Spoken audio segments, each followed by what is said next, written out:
welcome back to the Ready State.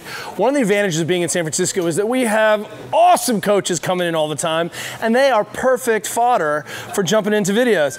Rob McLaughlin, Headstrong, is his gym down in San Luis Obispo, right? That's right. Okay, so here's what we're doing.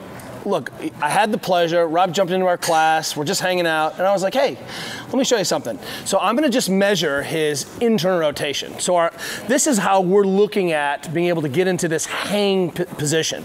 So if I just grab his shoulder, push it to the back of the socket, his hand should rotate to about where his hip is. And you can see that he's a little shy there, right? And if I go further, his shoulder starts to come up. Now, let's be honest, this is not the worst we've ever seen. But what we wanna do is make sure that, hey, we wanna move from, hey, does your shoulder hurt? Nope.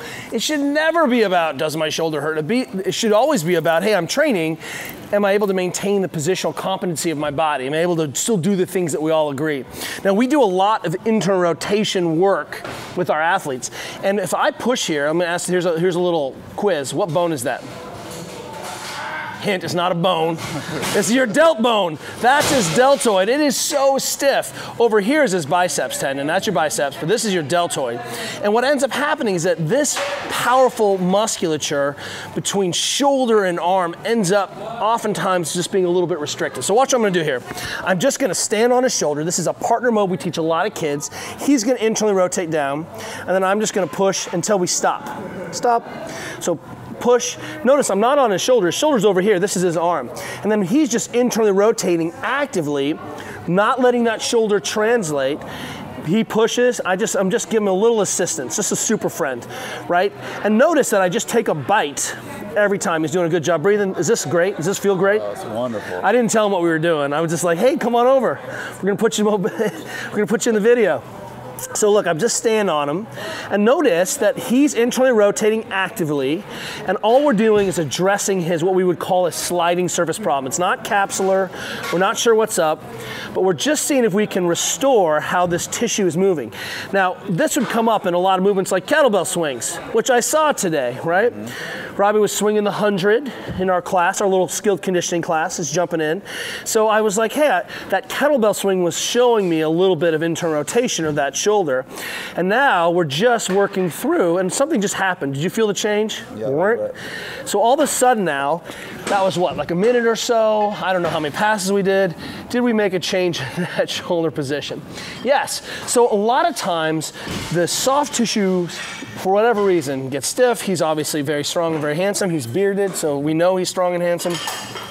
But the key is for us is to conjoin the training experience with the diagnostic tool every day, so that I don't have to run through a checklist of movements for my athletes. Instead, I get to say, hey, today this is a feature of one of the movements we did. Let's check it.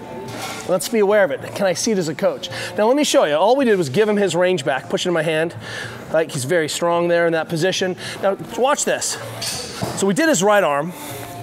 And all I'm gonna have him do now, we may see change or not, but the reason we go after rotation a lot when we're working with athletes, hang on a second before you burn yourself out, is that if rotation goes first, everything gets more expensive. Can't be as stable, can't be as effective, and when my stability goes, then I lose force production, et cetera, et cetera. So we're seeing rotation as being able to maintain the integrity of the big machinery. That's our goal.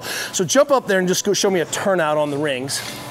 He jumps up and turn out. And can you turn out, really turn out? Turn, turn, turn, turn. Pull him in tight, right?